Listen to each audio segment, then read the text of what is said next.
Sound check. Sound check 1 2.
Sound check. Sound check.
Sound check. Sound check. Test. Test. Can everybody hear me okay?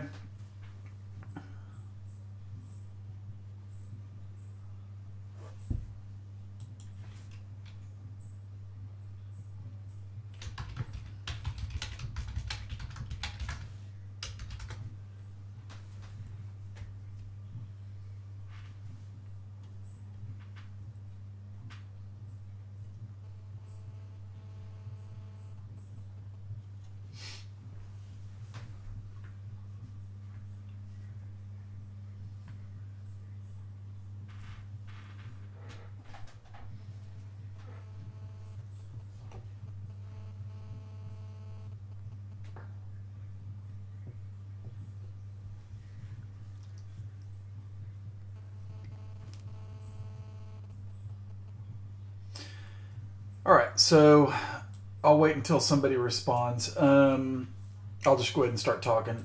Anyway, so I'm looking at Bitcoin on a weekly chart, and basically, and I'll refer back to the daily here in just a second, but you can see the resistance that we're going to bump into here. These are the Bollinger Bands. You can see them getting really tight. So we've been congested for a while, but we've been moving up, right? So the Bollinger Bands are getting real tight in here, meaning that at some point... Hey, Chris, how's it going? Hey, Best. So anyway, I'm talking on the Bitcoin weekly chart, and so...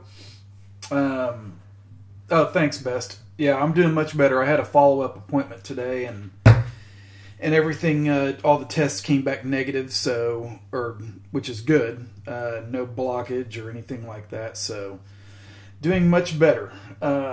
They quadrupled my blood pressure medication, so that seems to be helping. Anyway, so I'll get back to the chart. And I posted this in the Discord channel last night, but the Bollinger Bands on the weekly chart are getting really tight in here, okay? And you can see, I almost had a feeling like way back in here that this was going to happen, that these things were just going to start tightening and tightening and tightening until we got to an area where it had to make a decision. Now, it doesn't have to make it right now. It doesn't have to do it next week. These things could just go tight for, like, look back in here, you know. We had 1, 2, 3, like a full month or so where it was just real tight. So, same thing can happen here. Stochastic RSI has just been overbought for over a month, you know. And of course, things can stay overbought for periods of time.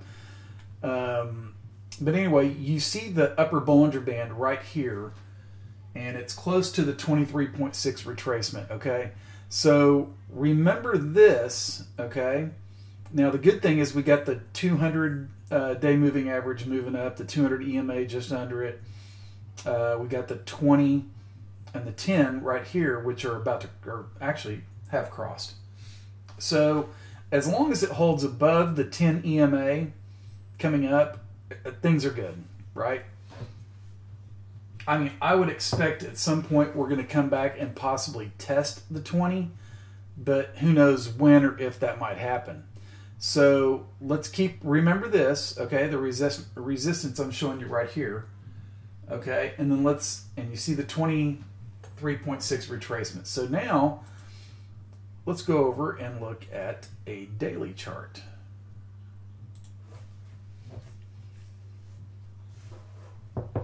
All right. So here we are, right? This area right here I've been talking about, I mean, we're going to run into it, it looks like, okay? And stochastic RSI is toppy, RSI little toppy. So this is going to be a major area to get through. And if it does, then you're going to see a quick pop, right? I mean, through this, it could make a 900-point move, right? But you got both 200-day moving averages right here. You got these fibs lining up right here. But the good news is that the 10, 20, 50, and 100 are now starting to hook up to try to take on the 200s, right? So let's see what happens there. I mean, it's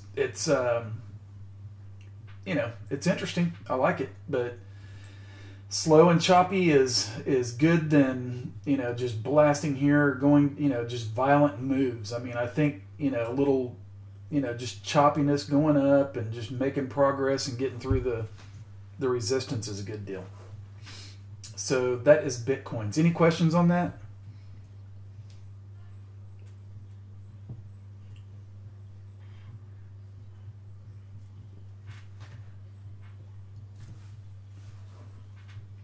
All right. So if there's no questions on that, I'll move over to, I'll just go down the majors here. So we got Litecoin.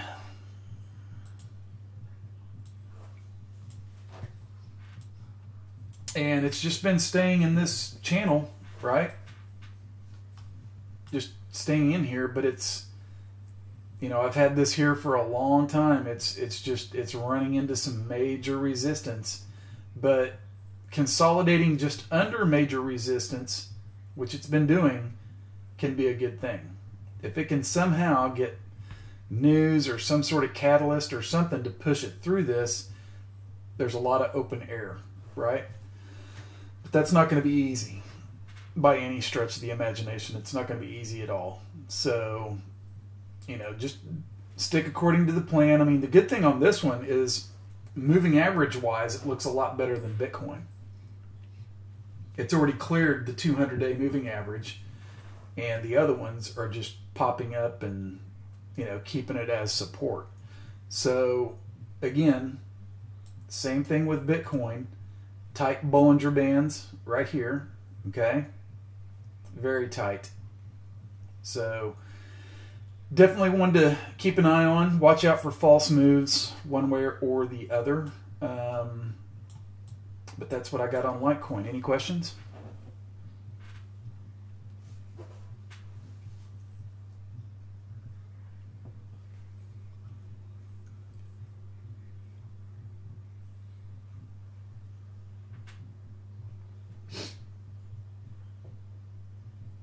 All right. And let me mute my phone. Hang on here. Okay, let's move on to Ethereum. Oh, sorry, that's ETC.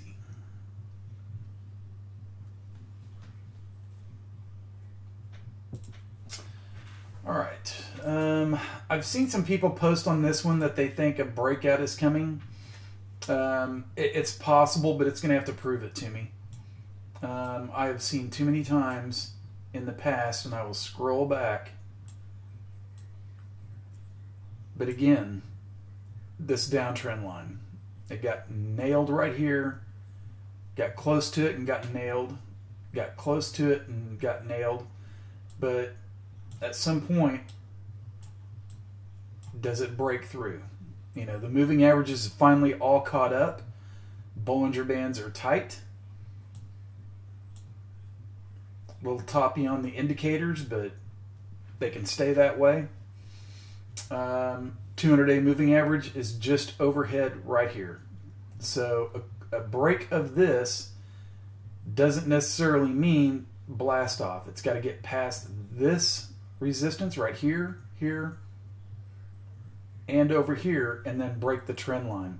So that's what it's got to fight.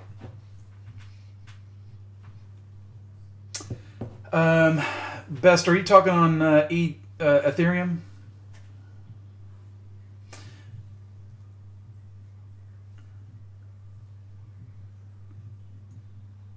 Said big red support.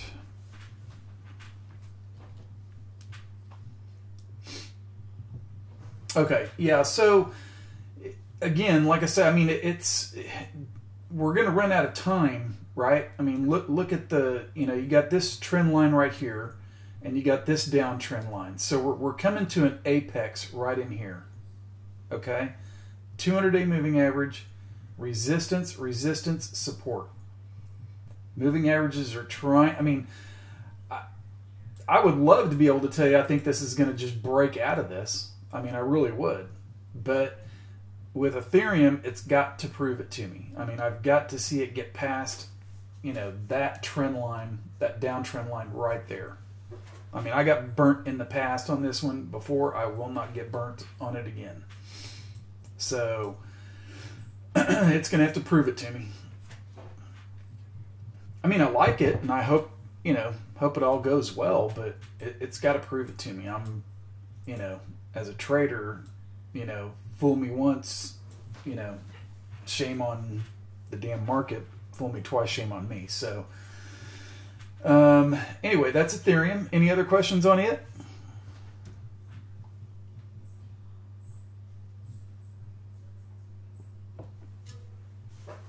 All right. So let's roll into, I guess, let's go to ZRX.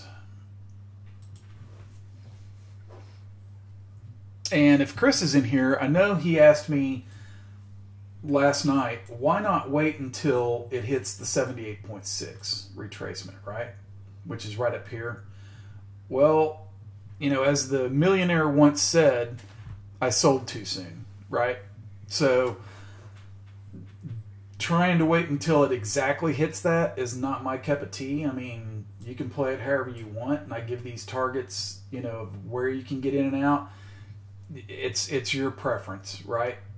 And you know, right here you got major resistance. That's a double fib right there. I drew two different fib retracements.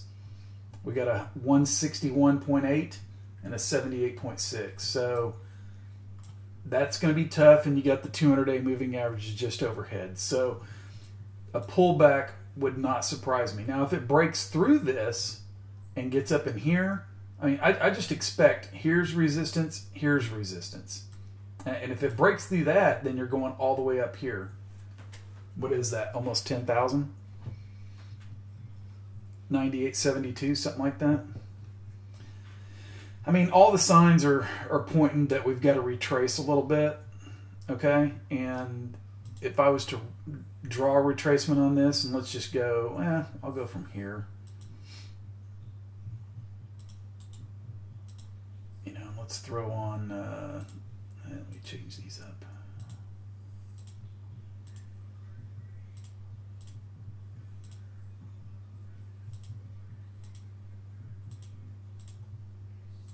All right, so there's what you're looking at. You know, on a retracement, you would like to see the 10 EMA hold. You know, 23.6 would be very, very strong. I would almost suspect, though, that maybe it comes back down in here, you know, around the 38.2.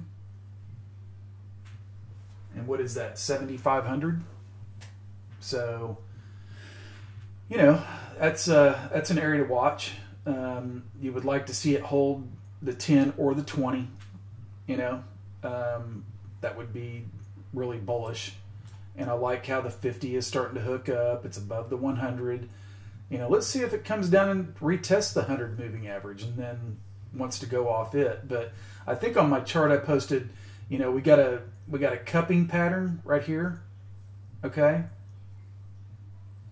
So you'd like to see a cup and then maybe a handle on the pullback, you know, and then make that move higher and get through the 200-day moving average and this resistance right here.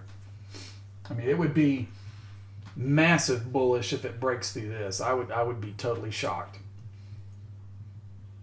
Would be totally shocked, but I've been shocked before. So anyway, it's just prudent to take a little bit off the table, which is what I did. Take a little bit off the table, and if it retraces, it does. If it doesn't, then I've still got, you know, I still got a little bit left. So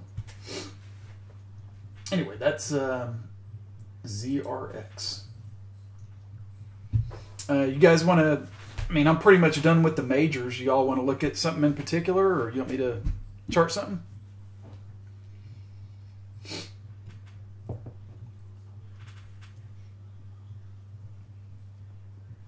Oh, and I said majors. Hang on.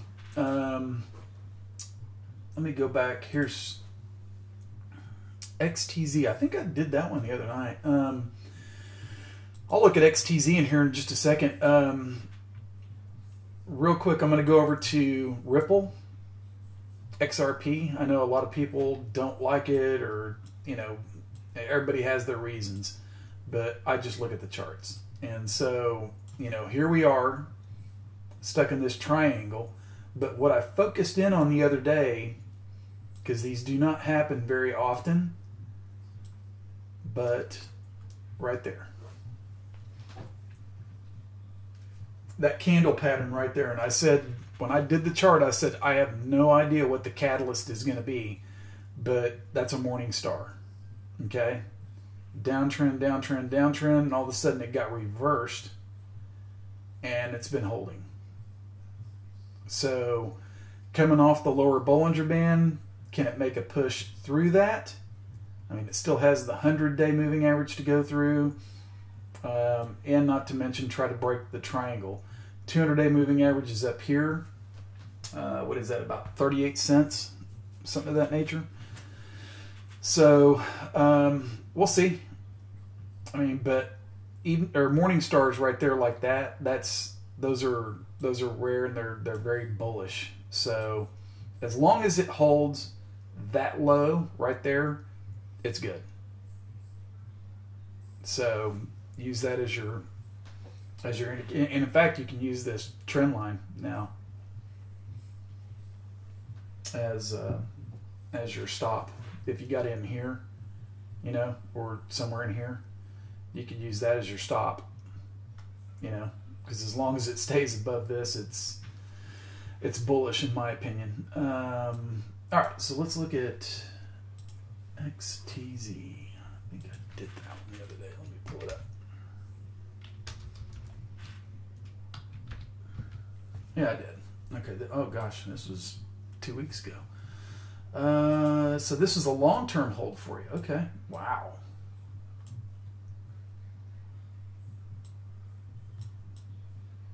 Wow. What's the story behind this one?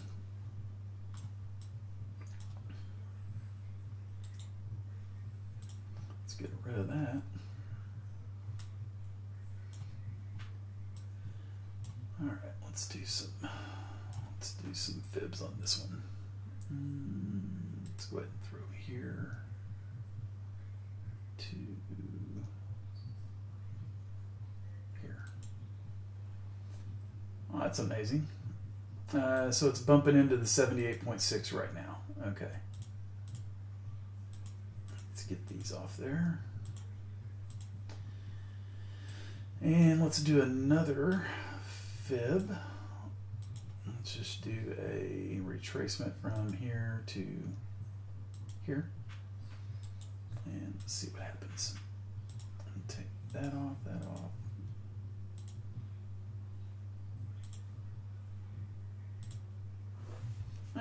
Okay. Then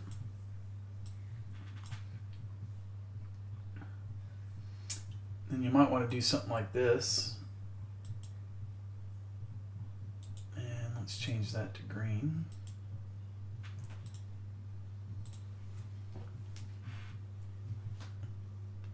Oh, wow. Okay. That's pretty cool. Different languages and stuff. Nice. Okay, so here's what you got.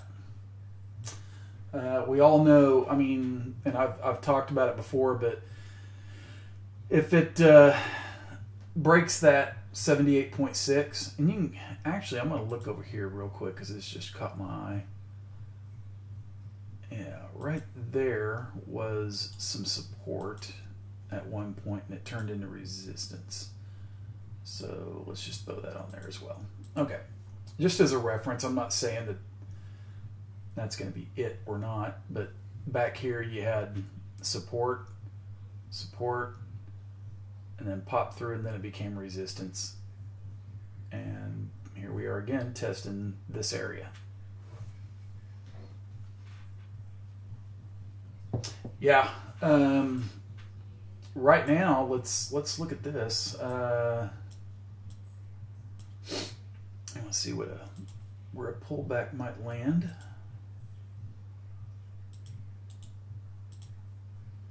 So it's already started down a little bit.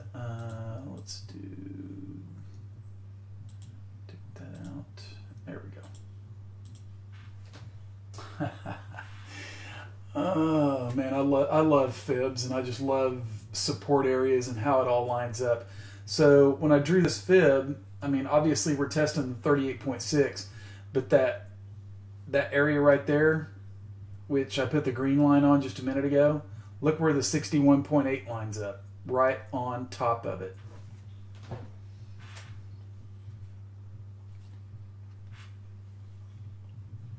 So that's going to be like your area to, you know, to possibly buy back in. Somewhere in between those, you know, like I say with fibs, it's a guideline. It's not an exact thing. So, you know, just pick your spots. But And coincidentally, the 10 EMA just happens to be right there on it as well.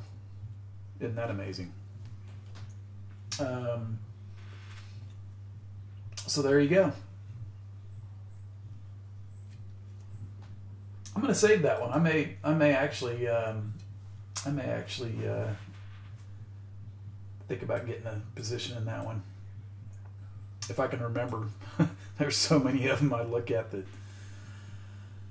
But this one is nice. This one's pretty bullish. Good one.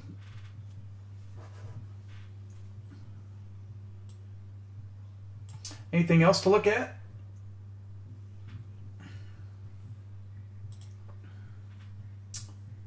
If not, I'll just kind of scroll through some things. Yeah, please do. Yeah, send me some info on it if you don't mind. I'm interested. Here's ONT. Oh, DGB. Yeah, absolutely. One of my all-time favorites. Let's see here. So I put the alert out in the Discord channel the other day that we were getting close to some buy zones, and we're getting a pop off an area. It had actually broke below the 61.8 just a little bit. So that's why I don't have it on here. And, you know, the original thinking was that somewhere between it and the 78.6 would be the, you know, the buy zone. And that's why I said that. But DGB is the ultimate swing trading, you know, you could sit there and just flip it back and forth, you know, and collect yourself some free stuff. But until it finally, and I wish it would get, I've said this until I'm blue in the face, I wish it would get listed on more exchanges, but that's their call, not mine. So anyway, scrolling out,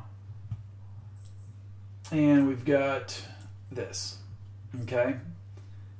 Obviously, it ran into, right over in here, it ran into this major congestion zone back in here, which was, you know, everybody was selling back in here and dropped. Got through and then hit this little spot over in here. So just trying to, you know, consolidate, you know, got a retracement. Some, I don't know, some Elliott waivers, I don't know what they would think, but 1, 2, 3, 4. Although it looks like 4 overlapped 1, and that can't happen. So that could have been an A, B, C. You know, who knows? I'm not an Elliott wave expert. I just kind of do it by eye. But anyway, it's doing a good job of holding the 50 EMA right here. 200-day moving average has been broken and held. Okay, so it came back down, and now it's back above it. So, I mean, it could stay in this range for a little while until it tries to push a little higher. So, I'm not expecting the moon right now or anything like that, but you know, definitely keep an eye on it.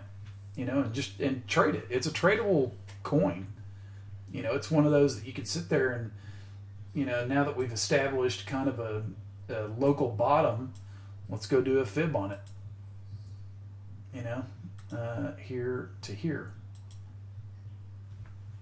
You know, so could you ride it all the way up here to 340? Sure. You know, take a little bit off the table. By that time, the Bollinger Bands will probably tighten up a little bit. They'll start getting really tight in here. What is that? Like next week probably, or later this week. Probably start getting tight in here. And then we'll wait for the next decision.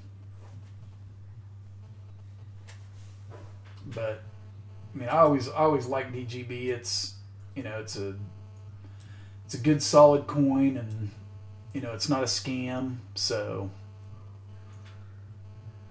you could ride it up in here, see what happens. And then you got, oh, if it breaks all this, you know, obviously watch your 78.6. That seems to be a major, you know, with all the coins and anything else, that's a major resistance point. So that is DGB.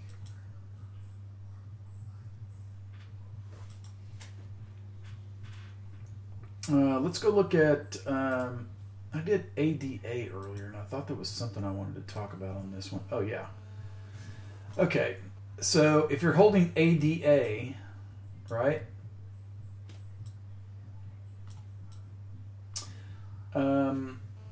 Not saying that it's going to drop from here. I mean, it could very easily come right up in here, which is, it's only a few hundred. I mean, it's a couple of hundred sats away, but again, it's one of those that it's risk reward. You don't want to chase it going into resistance right up here, because look at this. Back here was old support, which is now new resistance. On top of that, you've got two fib retracements, right, which I call a cluster. You got a 261.8 and you got the 61.8. So, you know, that's major resistance. So why do you buy? You don't want to buy into that. And if this was an inverted head and shoulders, we're probably right up here is probably going to be your target area. So you don't want to buy into that, in my opinion. You know, it's getting pretty far away from the moving averages right here also. So why not let it just digest a little bit and then come back in and maybe buy it maybe down in here or even down here. Retest this green line before making the next move out, you know, up. So I would not be chasing it. I'll put it that way. And if it goes to the moon, good luck. I mean, you know, good for you. But if it was me, I would be, if I was buying back in here, I would be taking some profits, in my opinion.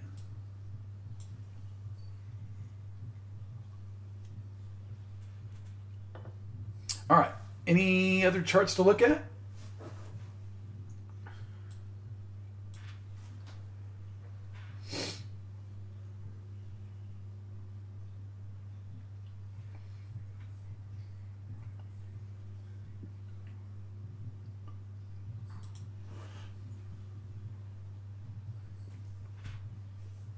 And here's the other thing. You know, when I'm scrolling around, I'm looking at stuff, it's like, you know, what hasn't moved yet? That's really where the focus ought to be. What hasn't moved? You know, there's things out there that were moving back in the day that, you know, it's like rotation. I talked about this. It's like you see some stuff that is moving up. Well, it's just a matter of time before people sell that and they move on to the next one or the next pump comes, you know. Here's a perfect example, ICX. You know, tested resistance, right? The cluster, retraced off of it and has now held the 200-day moving average and the 50, which is coming up. The Bollinger Bands are getting tight, so can it move through this and maybe come up and, you know, test up in here again and break through? It's doing a nice job of just kind of consolidating after that move here, right? So can it break through and hold? I mean, the 10 and the 20 are holding as support, 50, 200. So, you know, this one is rather interesting. Yeah, Poly. Let me take a look. I do like it.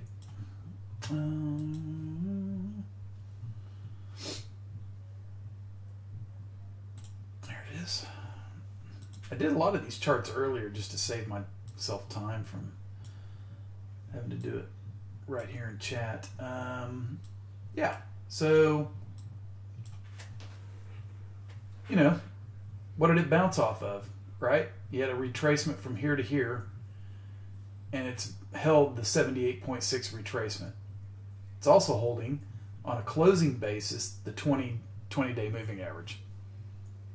So if, okay, and I throw in an if on that, let's just say if that was a bottom right there on that retracement, then here's what you got coming back. You got to break through this. Okay, And you got an upper Bollinger Band and the 200-day moving average sitting right at the 50% retracement. So, you know, I like Poly to be able to maybe get back up to the 78.6. And if it breaks that, it's going to go on and make a new high. You know, it's going to run into some, you know, resistance up in here, obviously. But, you know, this one right now, I mean, it's just made a nice move here. Nice retracement back down. Hit the 78.6. Let's see if it can just bounce in between the 78.6s until it makes its next move higher. But I like it. And I would say that this is a good risk-reward area to buy it, in my opinion. You know, maybe set your stop somewhere down here. Because if it breaks down below, you know, the 50 and the 78.6, it's probably coming back down to retest this area. Right? So, risk-reward is good on this one.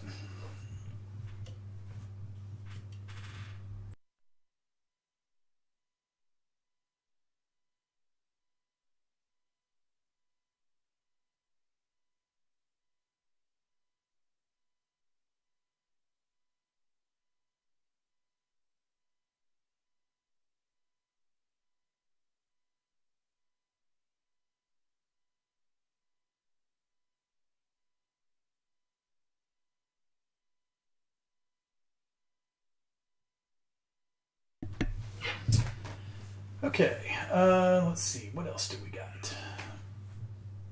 You know what? Let's flip back here for a moment to Bitcoin. I want to mention this real quick. And I'm going to switch over to a monthly chart. If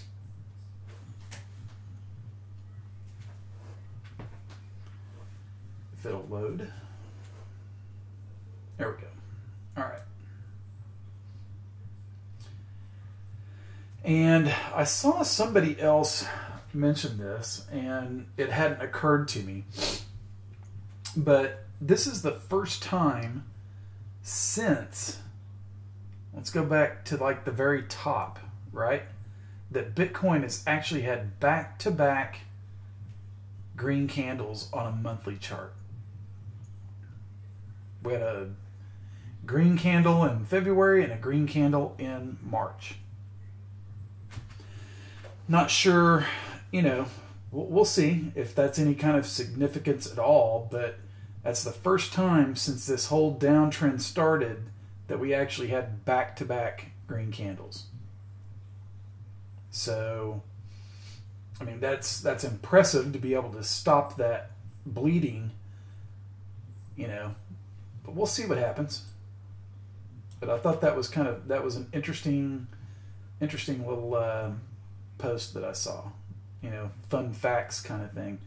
And we have now got the 50-day moving average popping up on the monthly chart, so you can kind of see where it's at. On the weekly, it would be about the same as the 200, right? So this is going to be support if it decides to turn down, so just keep that in mind. And then, of course, look at our stochastic RSI has just been going like oversold for months. Oversold. But that's what can happen, right? And it can happen in reverse too. I mean, it can stay overbought for long periods of time. So you have to remember that. Anyway, I just thought that was kind of interesting. I wanted to bring that up. Let's see. Anything else to look at?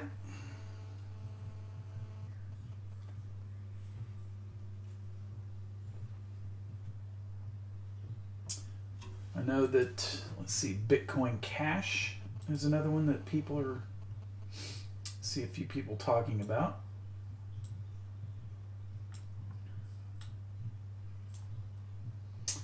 And you can kind of see the chart on this one.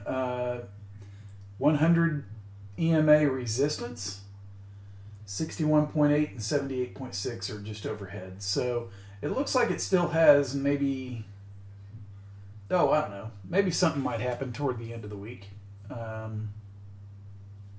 You know, we'll see. Time-wise, I mean, I'm just guessing on this one on time. I'm just looking at the Bollinger Bands, and they could just actually, like, by tomorrow, just be very tight.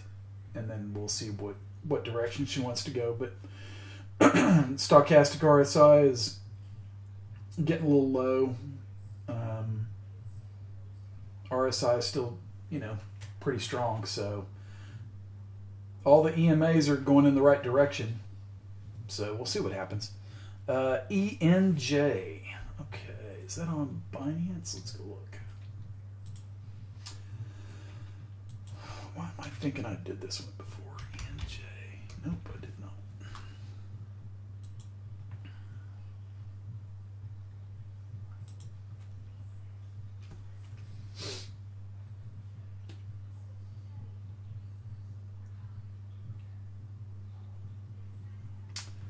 ENJ, there it is.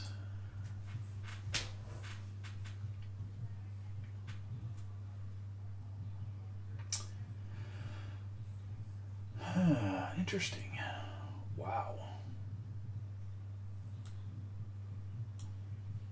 That's a pretty strong move. God, the EMAs are a mess on this one. Let's see here. Let's go look at this. All right, I'm going to do some fib retracements on it. Let's go. Let's just go from down here to up here. It's in the way.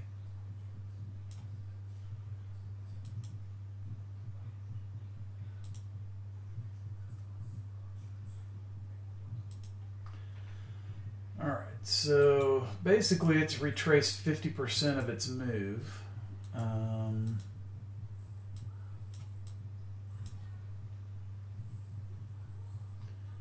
Let's do this.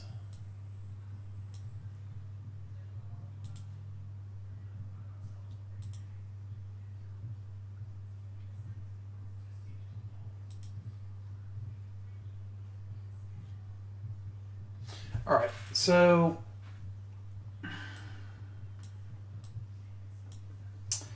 we're oversold, right? RSI is dropping though, you know? Let's see what happens. I mean, it's trying to hold the 50% retracement, but I'm not one of those that is like everything has to be a 50% retracement kind of guy. I'm not. So let's go over here, and this area over in here was resistance at one point. So let's change this over to green because it's now support. So right in here, you see that? Got rejected, finally blew through. So right in here, in my opinion, is going to be your dip buying opportunity. Right here. What is that? About 3,000-ish.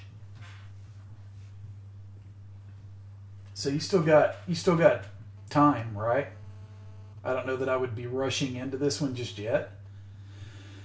Because if it loses that 50% retracement, it's coming down here. You know, to the 127.2 and then eventually 61.8 in the green line. And your 50 EMA. So it could just ride that lower Bollinger Band down to it, but I wouldn't be jumping into it just yet. Let's put it that way, in my opinion. I would just be watching.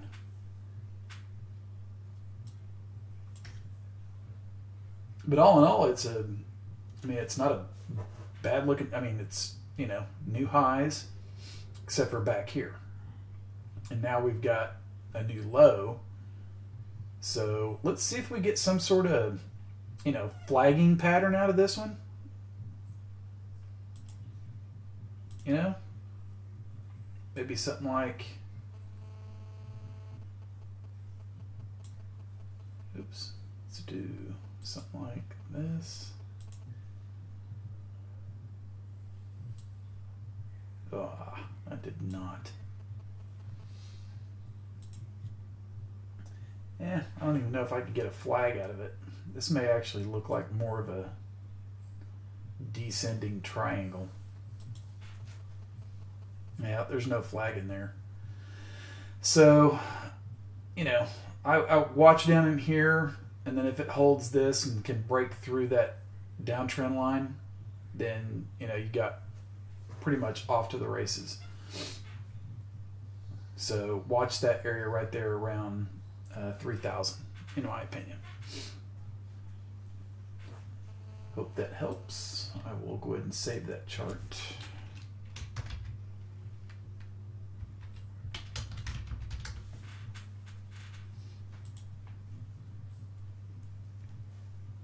Anything else to look at?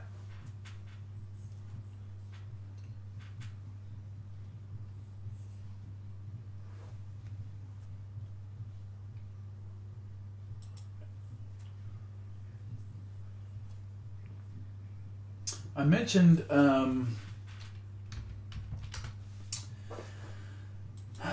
other day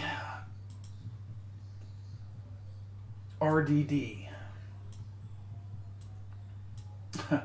And for giggles and grins, let's just go, you know, you gotta like these little tiny kind of, if you want to call them crap coins or whatever, but I noticed this one today. I'm sure everybody's familiar with Dogcoin. Did you not just know that, and I don't have a position in this one, and I probably should have, just because I know how it does. I mean, every so often it just makes a move out of nowhere and pops, right? And then it's been going sideways, sideways, sideways, and then look what happens today. Pow. Comes up here and hits the 200-day moving average. You know, and RDD is the same way. I mean, look at the Bollinger Bands. They just sat tight for so long. Consolidation, consolidation, accumulation, blah, blah, and then boom. And so I only bring that up because, you know, when you go look at, and I really thought RDD would have moved a lot sooner, but it kind of goes in tandem with Dogcoin, it seems like. But it's one of those that it just, you know, it goes boring, boring, boring, and then all of a sudden, boom, out of nowhere, it makes a move, and then tight, tight, tight, tight, tight, boom. And this is one of those that could actually come up here and retest the 20-day moving average. You know, that's up around 40, which isn't a lot, but percentage-wise, it's a good gainer, right? So, you know, it's one of those that you could have bought back at 30 or 31, whatever, and then maybe sell around 40, or if it, you know, really goes, you might be able to sell it up in here around mid-50s or something. But anyway, okay, so Ed, let me look at LTC again. Did that one earlier, but I'll go over it.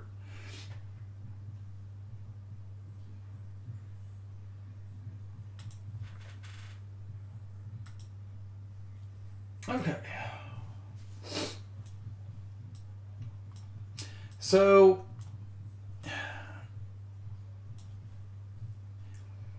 basically we've got, you know, this old area of just, you know, support, which became resistance, right? So it held here, went up, broke through, came back up and couldn't do it. Went down, came back up, couldn't get through.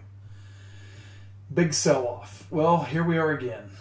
We're back into this area of people wanting to sell it.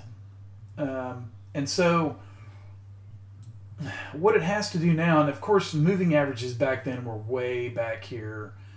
It was trying to get through, but they just didn't line up. Well, things are lining up now, right? And it still may take it a little time, but you know, it's broken through both the 200 EMA and the 200 simple moving average. The 50 EMA, the 100 EMA, the 10 and the 20, it's above every one of those. It's above all of its moving averages right now, which is bullish, right? That's a bullish thing. So now it just has to, you know, like, let's hold the major ones, right? It could come back in here and retest, you know, the 200s. Absolutely it could, you know, or the 50. But you want to see it hold those. And you want to see the, you know, the 10 and 20 are, you know, at some point it's going to retrace, and those are going to turn, they're going to hook, and people will start getting bearish, and I'm sure there will be calls for, you know, sub 20s and this and that. But it's hard to be bearish when it's, you know, above the 200-day moving averages, right? I mean, who knows? It could just stay right in here. The 200 is a median, right? That's a median average, which is where everything should hang around at. So what you want to see is just hold in this area, chop around a little bit, and then at some point break through this and get these hooking up. When you get the 200s moving up, then we can start getting back up in here and start talking about all this stuff, you know, like 70s and 80s and stuff like that. But right now it's just the Bollinger Bands are tight. You know, it could stay in here for a little bit, but, you know, you got your channel that it's working in. So, I mean, all in all, it's a bullish chart. It's just, you know, it's one of those that I'm sure everybody's thinking, man, this thing should pop right now. It, you know, well, maybe it will. I don't have a crystal ball. I can only go off what I see right now. And to me, it just seems like a little bit more consolidation, and then let's see if we can build up enough strength to get through this resistance zone. So that's where I'm at with Litecoin. I mean, I like it. I own some, so either way. But yeah, I mean, I like it.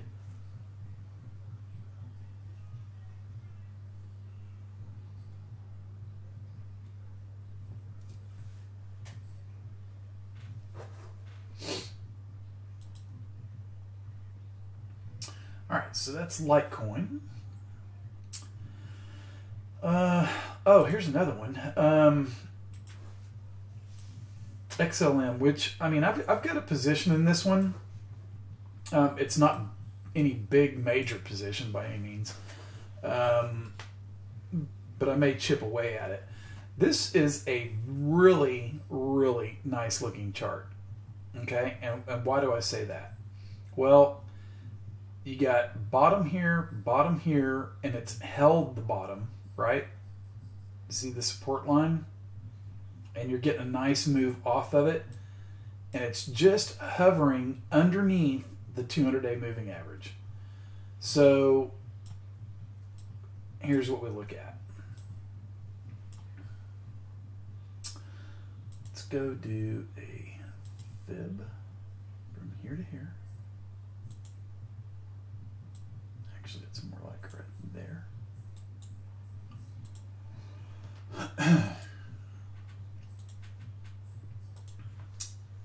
So the 38.2 retracement right there where the 200-day moving average is going to be resistance. And if it can break through that, then you bring on the 61.8, the 78.6. Now, if it breaks below, and I'll put this on here as well,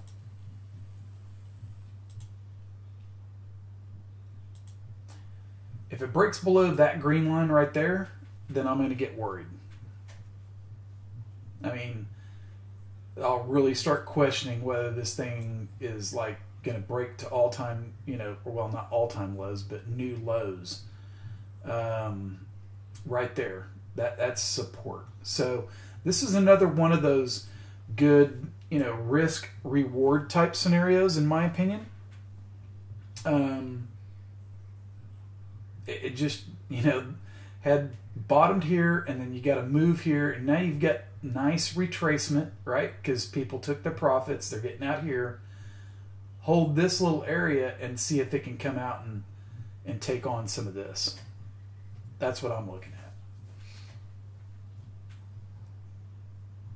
And if that was a local bottom, just from here recently, let's go do this and see what happens.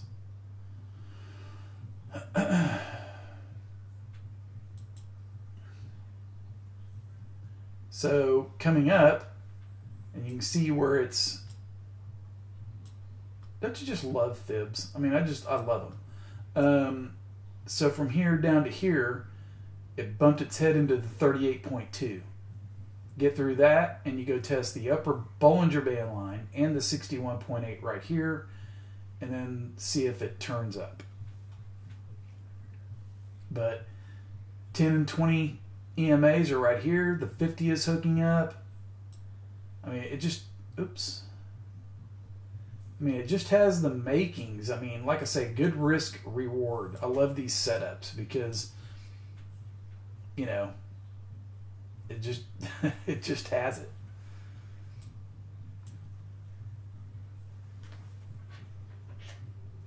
And what's my downside? You know, if I want to put my stop, you know, at the 50 EMA, what is that? 200 sats. Okay. You know, but right here, good risk reward.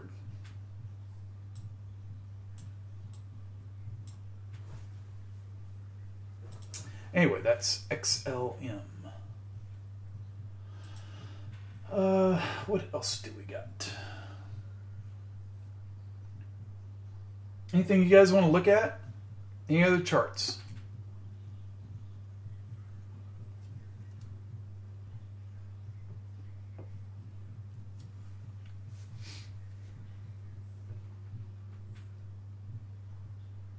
Or crypto in general? And by the way, guys, I haven't seen the news lately or anything like that. What's the latest on the ETF? Has anybody heard anything about that? I thought there was something that was supposed to happen. I thought like February or March, or am I wrong? Or is that just a no-go at this point?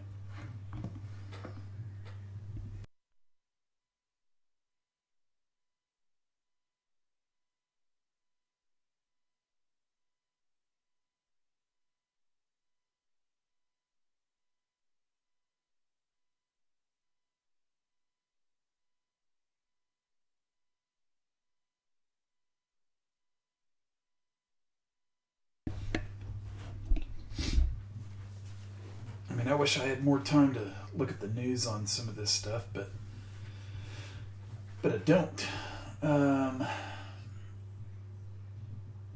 What else? What is something else I haven't looked at in a while? But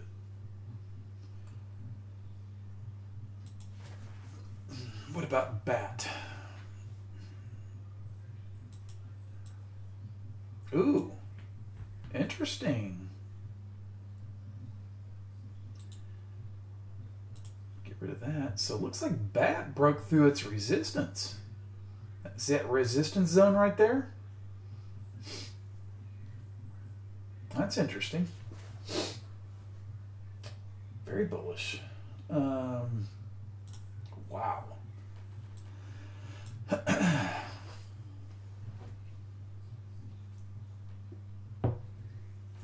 Very nice. I think I can actually... Yeah, let's do something like this.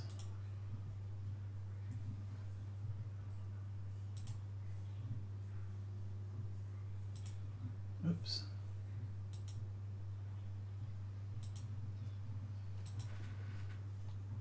Peeking its head above. Interesting. Wow.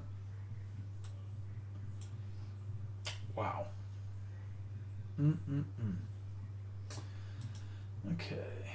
So that's one to think about on a retracement for sure.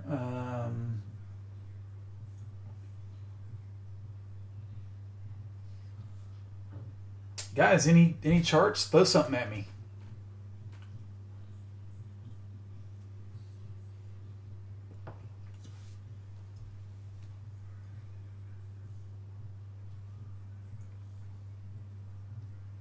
By the way, has anybody been doing the what I've been, talking about in the channel. Just, when you get into something, you don't, take all your profits. You just take part of them and still leave some. Has anybody been doing that? Like, you don't go 100% in and 100% out. You go, maybe 75% in and 50% out, and take your profits and leave some on the table. TRX. Let me take a look.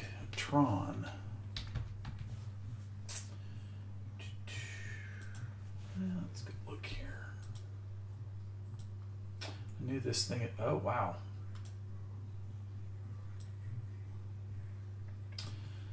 All right.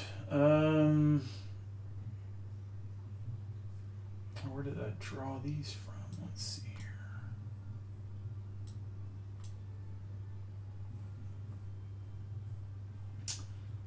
No idea where I drew that from. Now I do. All right, so let's get rid of this. And that has now become support, which was resistance.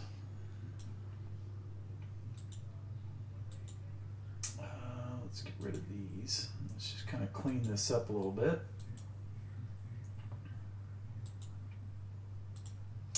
All right, starting over. All right, so let's do this. Let's go here. Let's do this.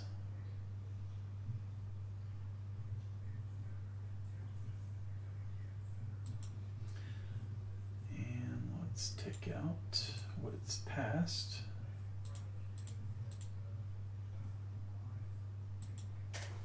All right, so basically from here on this retracement, it's come up and got pretty close. And this is why I'm saying that when I say touch a 78.6, I'm not waiting on a touch.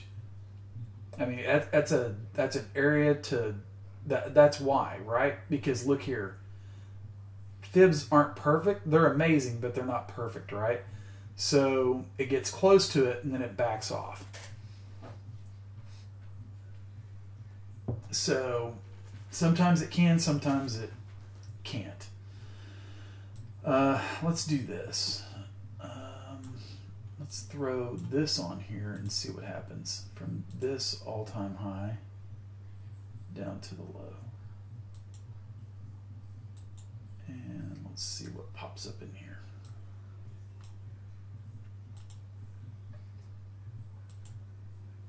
I don't like the 50. Ah, there we go. So we've got some clusters on it, right? From here to here, from here to here. And we've got cluster, cluster, and almost a cluster.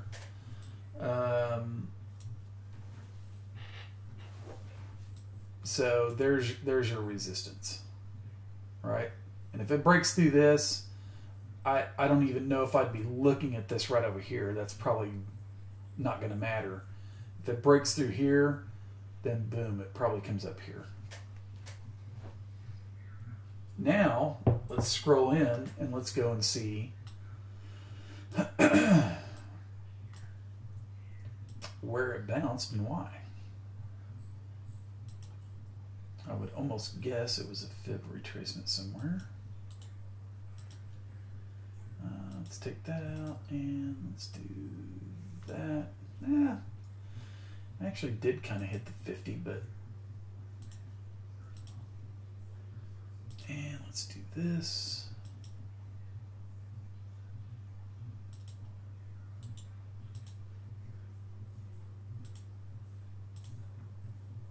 All right. So there's what you got coming back up, right? I mean, look at this. These moving averages are all bunched together. It's holding above the 200-day moving average. You know, this little area right in here, it's going to be kind of fun to watch. I mean, really. I mean, it could come up here and hit the 38.2, and let's see what happens there. And I don't like that number 666. So anyway, it's got some momentum behind it. The RSI is getting stronger. Stochastic RSI is getting a little toppy, but not quite there yet, as you can see in the past. It's had some areas where it got above. So could it just wiggle its way a little bit further and get up here to the 38.2, and then let's see if it breaks that, then obviously the 61.8 and the 78.6 are in play. So watch your 38.2, and then obviously watch this green line for support right here. Okay, that was resistance, and I think I actually see why it bounced. Let's look at this. Yeah, there we go. That was an old wick high, right? Old wick high, and then it bounced off it, so it didn't quite wait for a fib retracement. I mean, it was close to the 50, but not. Working on taxes. What program do you use to do crypto taxes? Chris, to be honest with you, I send all that stuff to my girlfriend. I don't know what the hell she does with it. She's the tax person. I never ask her about it, and I don't want to know.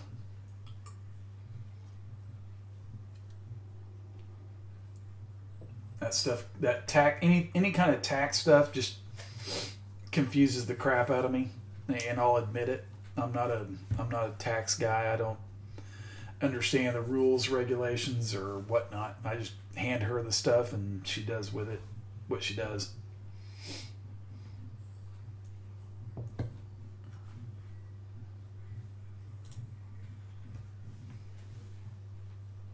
Yeah, right.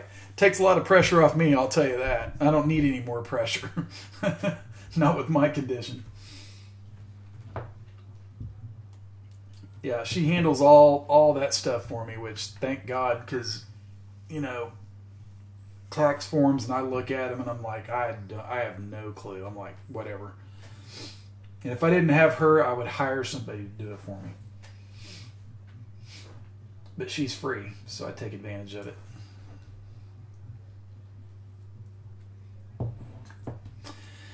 I don't mind paying some taxes. I really don't, because, taxes go towards some good things, but when I see my tax dollars going for just ridiculous stuff, it really pisses me off.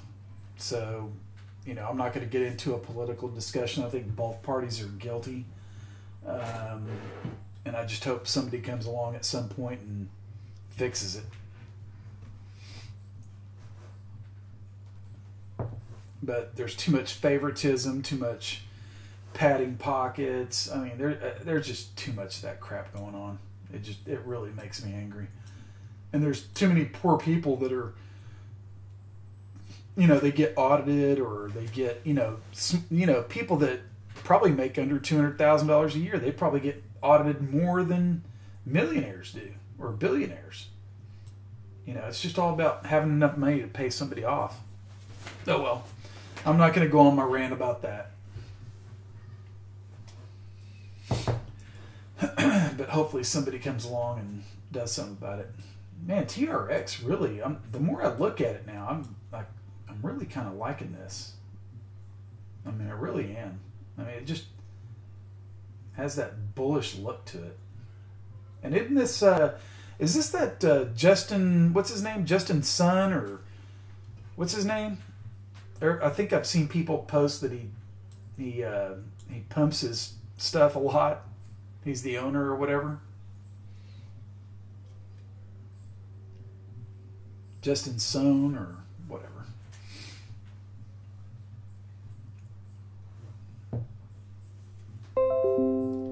Yeah, you're right, Ed. Income taxes serve the debt. Yeah. And we just go more in debt every day. Ugh.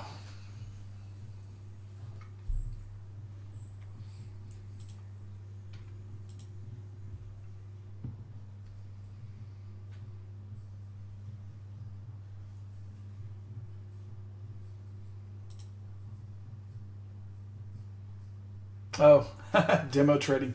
How is the demo trading going? Okay, Chris, you doing all right?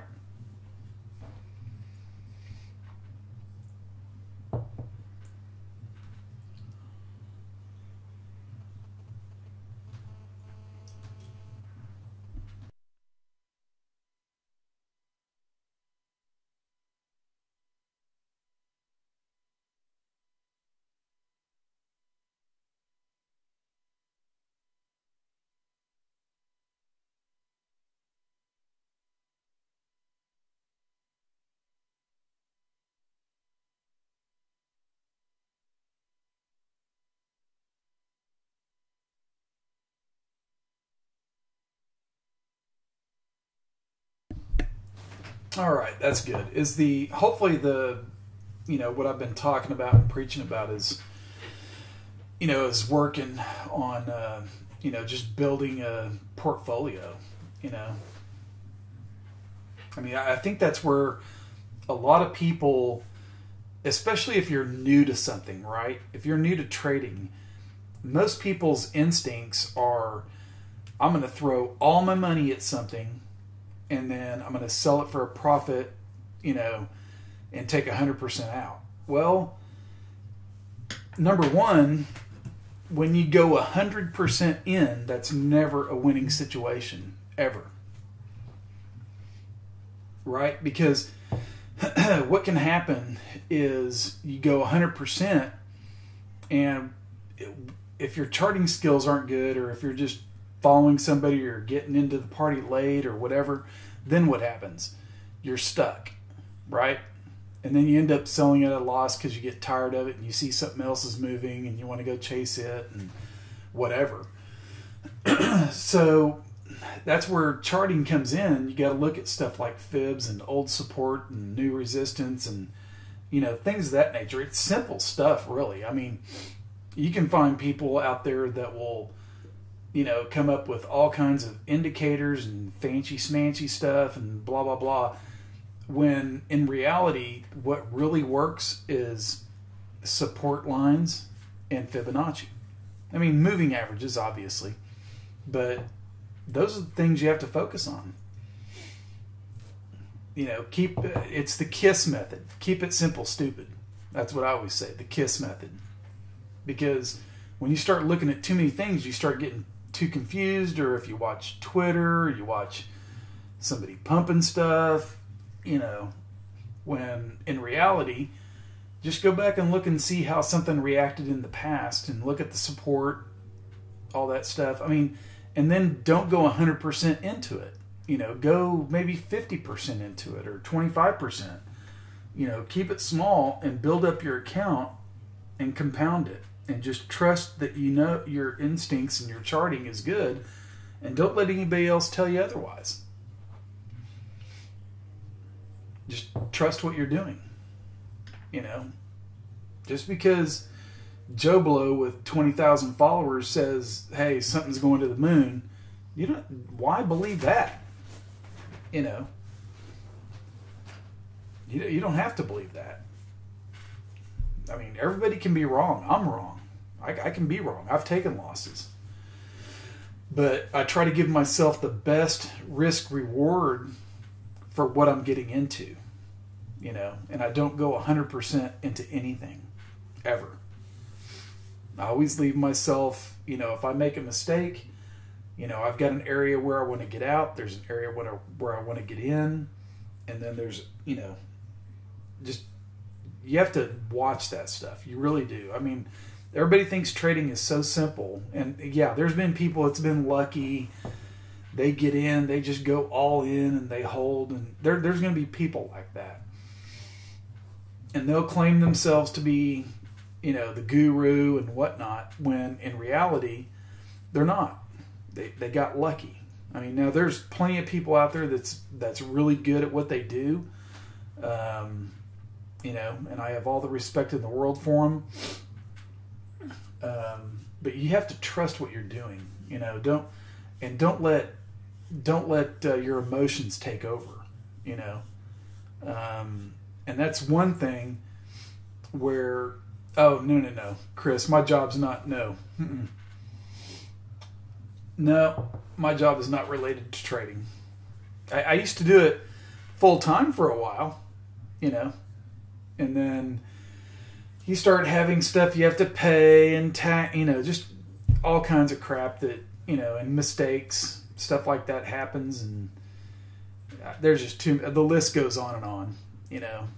And it's like, you know, I always bring this story up. My girlfriend, she, when I first met her, you know, we met online, and she was a trader and I was a trader, and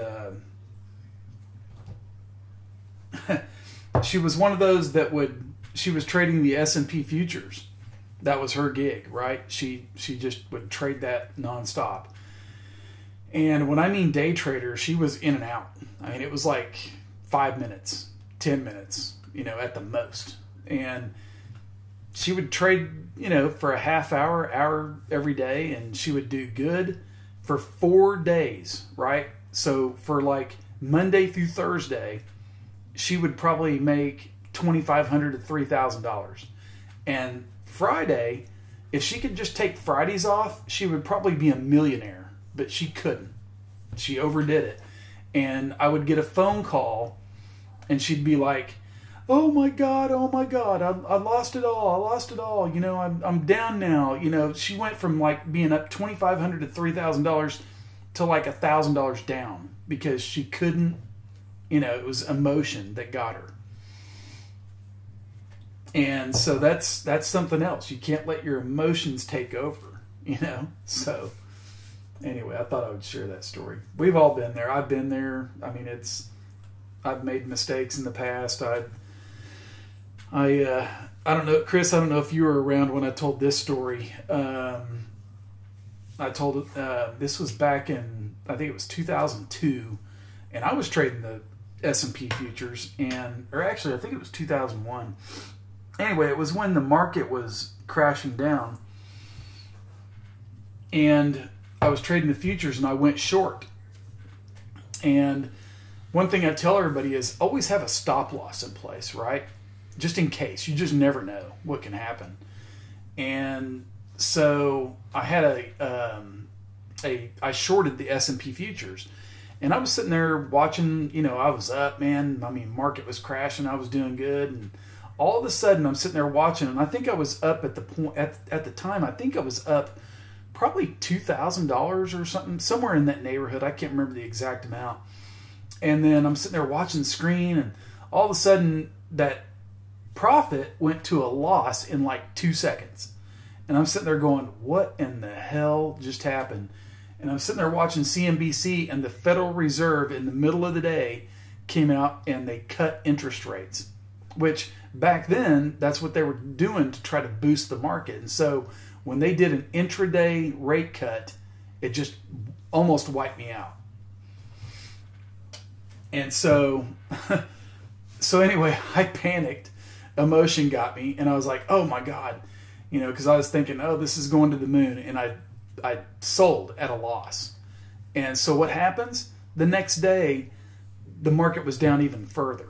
It was a one day intraday kind of deal pump that the Fed did to try to stem off selling, and I ended up getting my ass kicked.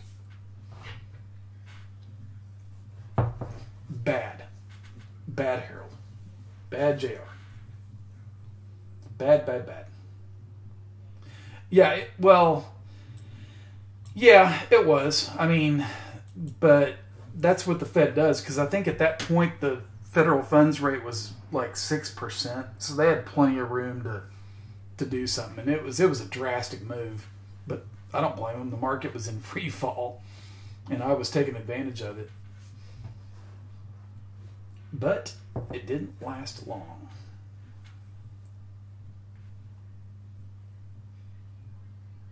Anyway, thought I would share that story with you, because we all come across losses. We do. But I didn't have a stop loss, and that's what hurt me. That's the point. Because you never know in this market, right? I mean, does anybody in this room have a stop loss on anything? You know, if you don't, then what's to say that you're asleep and all of a sudden you wake up the next day and Bitcoin's at $2? Something drastic happens and they say, oh, it's a fraud. You know, news-related event comes out and it's all a fraud. I mean, would you not be sick to your stomach?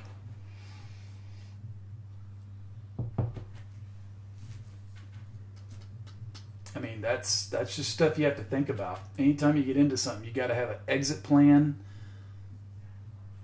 Beyond anything else, you got to have a plan and stick to it. This is where I want to get in. This is where I want to get out. This is where I'm getting out if something bad happens.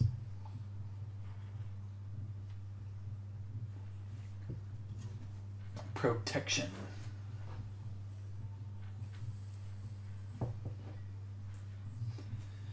Because those big red sticks can come out of nowhere.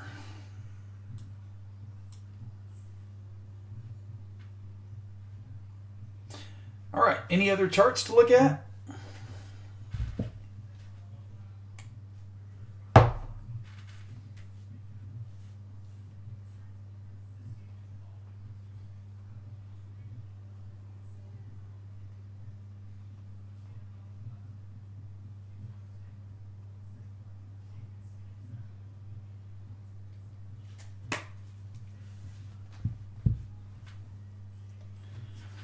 All right, guys. I'm going to give it about, because I know there's a little bit of a delay, I'm going to give it another minute.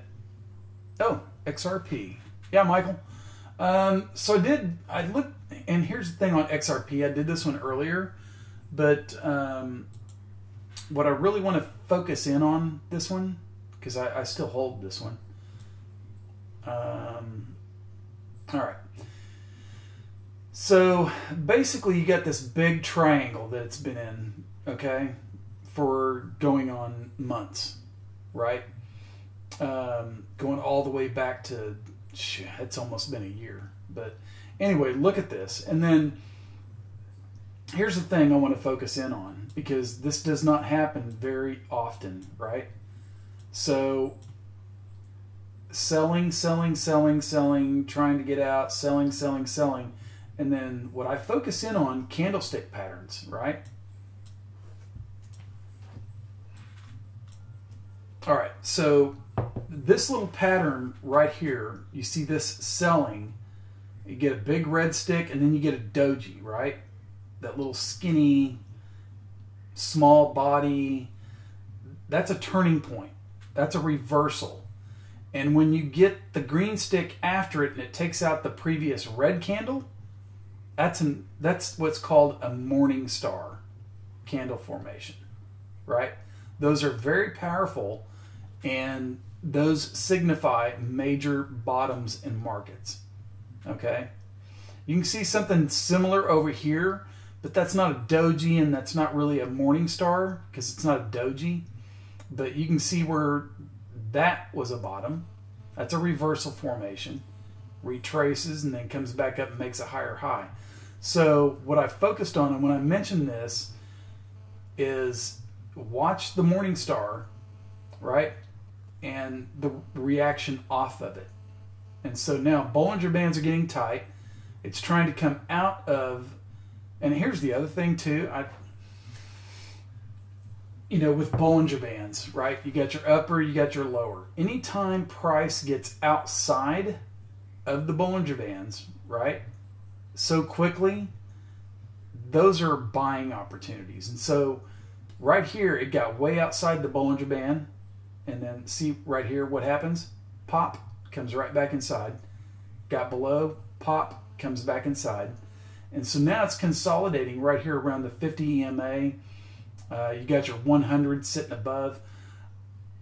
It's like I said, I don't know what the catalyst could be for this. I really don't. I don't know if there's news coming or what. I have no clue. But it's my expectation that this is going higher.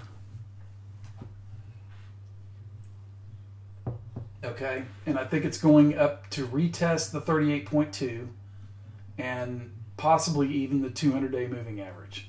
That's my expectation off previous charts that I've seen with morning stars. If this gets taken out, then you're done, right? That ought to be your, you know, and like I mentioned earlier, use this trend line. You know, you could use this trend line, this bottom up trend line right here, use that as your stop loss if it gets below, right?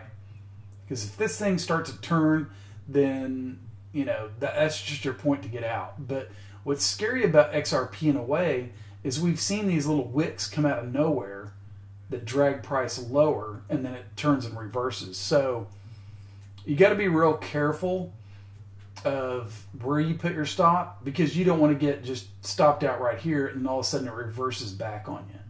So I don't know what your, you know, what your financial situation is or how you want to put your stops, but I would say anything down in here, if it breaks below that trend line, I would be getting out.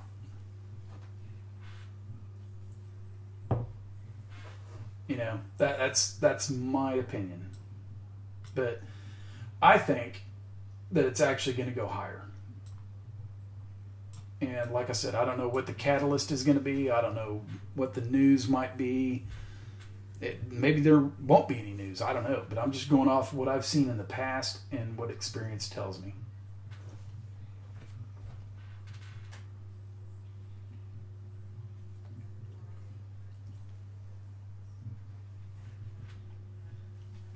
And if you want an example, let me do this.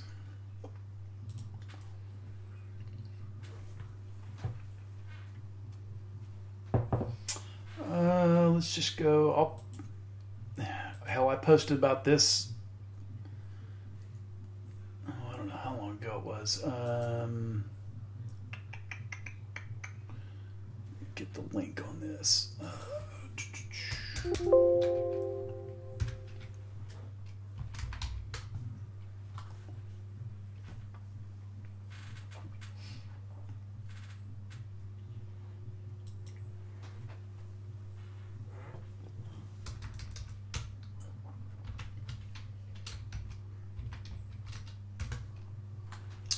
All right, so I'm going to move this chart over, okay? And this works in reverse too, by the way. There's a morning star and there's also an evening star. The evening star is the complete opposite of a morning star. And so this is the Dow Jones daily chart, okay? And I'm going to give you two examples.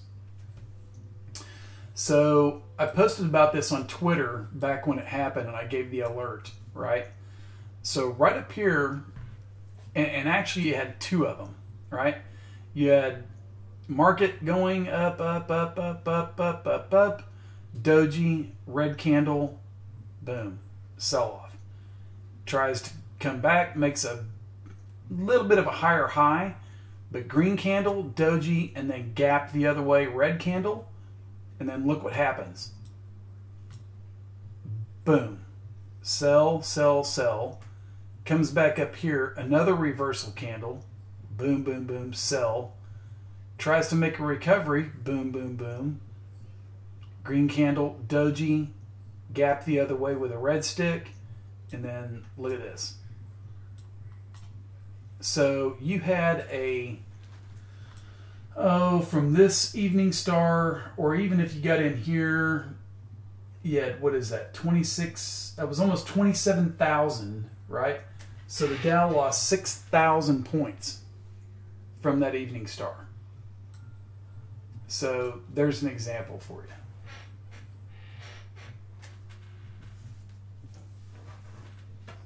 Hopefully that helps.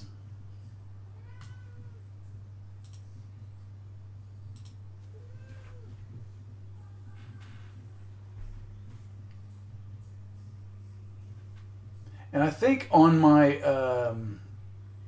YouTube, I may have a video about candlestick patterns. And if I don't, forgive me, but I will go back and maybe redo it. I did that one, gosh, it was almost a year ago. Excuse me. But I may go back and do another one. just kind of a refresher type deal. But candlestick patterns, those are things to watch. Those help. But morning stars and evening stars, they're rare, but watch them closely because they're powerful. I mean, they're not 100%, but they are very high percentage. If you go look at candlestick patterns and just research it, they're a very high percentage as far as, you know, confirmation. So we'll see what happens with Ripple. QTUM. Okay, let's go take a look at QTUM. I think I know that one. I think I did that one for you before. Yep. Okay, so pretty much running right into resistance. Okay. You know, tested it here, higher high here, getting some wicks off of it, right? But what I do like about it, look at these moving averages here. That's good stuff. 50, 20, 10, you know, pushing through the 200-day moving average, you know. So now, once we get up in here and start testing this, you know, there's probably going to be a little bit of a retracement off of that. And then maybe come back and retest the 10 and 20. You know what I'm saying? And then maybe keep the push going. And not only that, I think I brought it up when I was telling you, is that this is an ascending triangle. Right? Here and here. So is it possible that it comes down here and tests the trend line again? Sure it is. I'm not expecting it. You know, I'm not expecting some big drop off. Now, if it breaks the, you know, the 20 and the 50, that's a different story. But right now, they're providing a lot of support. I mean, just look at it. Since it got lined up in here, look what's happened. 10 and 20, that's your short-term indicator, right? The 10 and the 20. Those are your short-term indicators, because the 20, it hit here, held, bounced. Let's see if it retraces back or if it just wants to take it out. So, I mean, if you've got a position, just use a trailing stop. You know, move your stop loss up. You know, so that it doesn't take you completely out of the position, but enough that you got some profits and you can keep some on the table. That's actually not a bad looking chart, really.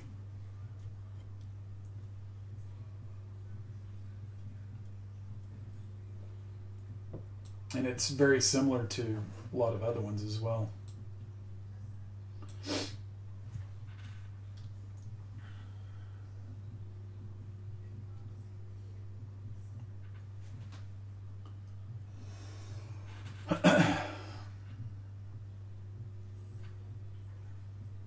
All right, so that's QTUM.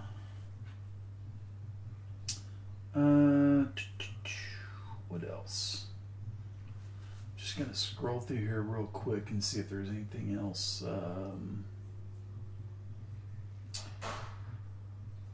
You know, ZIL. I did this one here a while back. Somebody was mentioning, I can't remember who it was, that ZIL might have a good future. I don't know anything about it, but this one is starting to coil up a little bit right here. 200-day moving average has now come down to the 50, 10, and 20, and 50. You got a buy zone right here, support zone. I mean, this one is actually rather interesting. And I would throw on, let's do this since it's starting to move up. Yeah, so, you know, 38.2 retrace resistance right there.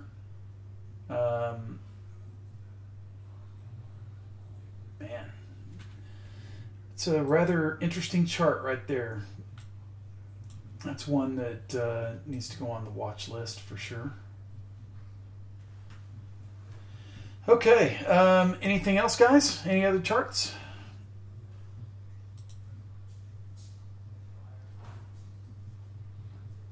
All right, I'm going to give the 30-second call here.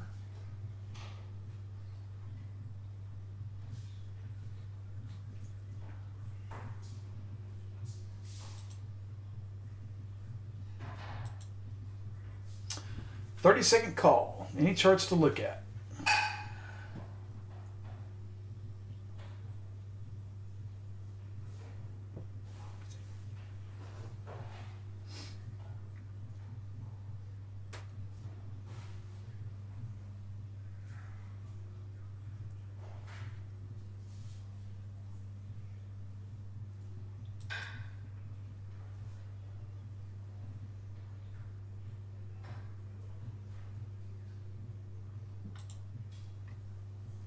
All right, guys. Well, I appreciate y'all coming in tonight, and let's see what happens with the market tomorrow. It looks like Bitcoin definitely wants to test this area right up in here, maybe even the 200-day moving average. So let's keep an eye on it and see what happens. Guys, have a good evening. Appreciate y'all coming in, and we'll talk soon. Good night.